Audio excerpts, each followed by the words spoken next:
Oh, hi. Hello, family members, and welcome back to my channel once again.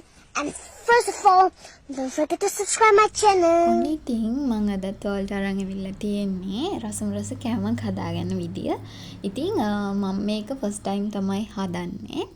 මම මේක දැක්කේත් Facebook එකේ video එකක. ඉතින් මට හිතුණා මේක try කරලා බලන්න ඕනේ රස කොහොමද හදන්නේ මේ වගේ දේවල් දැනගන්න ඕනේ නිසා. ඉතින් සැරින් සැරේ වීඩියෝ එකත් ආයෙම බලන ගමන් මම ඉතින් මේ රෙසිපි එක හදන ගමන් තමයි ඉන්නේ. මේක මේ වීඩියෝ එක Facebook එකේ තිබි කියලා මම ඔයාලට කිව්වනේ. ඉතින් ඒකේ මම කමෙන්ට් බලාගෙන ගියා මේකට නමක් ගමක් මොකක් හරි විස්තරයක් තියෙනවද කියලා. ඉතින් ඒකේ එක එක්කෙනා එක එක නම් දාලා තිබ්බා. පිට රටවල වල කියන්නේ වෙන වෙන නම් මට ඒක නම් මතක නැහැ. නමුත් මේකට කියනවා හිචරිබත් කිචුරි ඕන් ඔය වගේ නම් වගේ තමයි ටයිප් කරලා කට්ටිය කමෙන්ට් විදියට දාලා තිබ්බේ.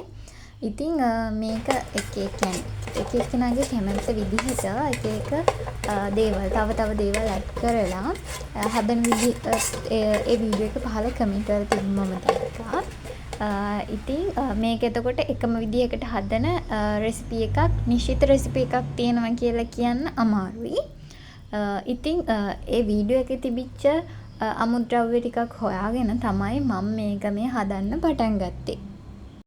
ඉතින් යාළුවනේ මම මේකෙදි ගත්තා බත් එක හදාගන්න ඕන නිසා රයිස් කුකර් එකේ ඒ බෝල් එක වගේ තියෙන ඒ කොටස ගත්තා. ඊට පස්සේ ඒක කියන්නේ රයිස් කුකර් එකේම තියලා ඒ සෙට් එකේම තියලා ප්ලග් එක ගහලා ඔන්න දැන් කරන්ට් එකට ගහලා තියෙන්නේ. ඊට පස්සේ ඒකට තෙල් චුට්ටක් එකතු කරගෙන මම කලින් කපාගෙන තියාගත්ත ලූණු, සුදු ලූණු, රම්පේ, කරපිංචා මේ හැමදේම දාගත්තා. මම මේකට වීඩියෝ එකේ තිබිච්ච දේවල් වලට අමතරව අල කපලා ගත්තා. කෑලි පොඩි කෑලි තැම්බෙන්න ලේසි වෙන විදිහට. ඊට පස්සේ හොදගත්ත පරිප්පුයි, හොදගත්ත හාල් ටික වුණ මේකට ඇඩ් කරගත්තා.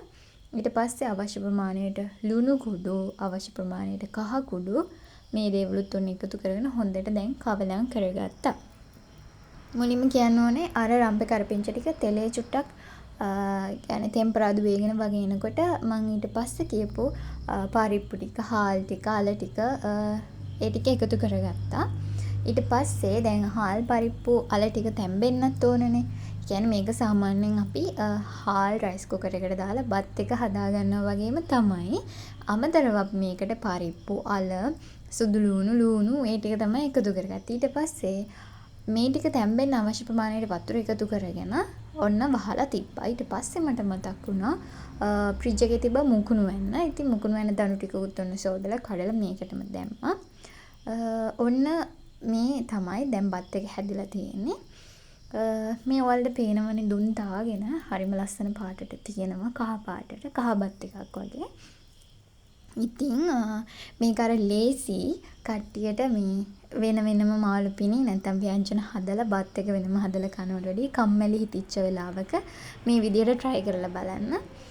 චුට්ටක් ලුණු අඩුපාඩුවක් තිබුණා. ඒ අරින්න වෙන නම් කිසිම අවුලක් තිබ්බේ නැහැ. ඉතින් හරිම රසයි.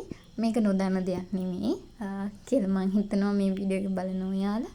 ඉතින් මම මේක ඔයාලත් එක්ක ෂෙයා කරගත්තේ මම කොහොමද මේ හිචරි බත් එක එහෙම නැත්නම් කිචුරි කියලා කියන මේ බත් එක හැදුවේ කියලා පෙන්වන්න. එහෙනම් ඉතින් ආයෙම දවසක හම්බෙනකන් සතුටින් පරිස්සමින් ආදරෙන් ඉන්න.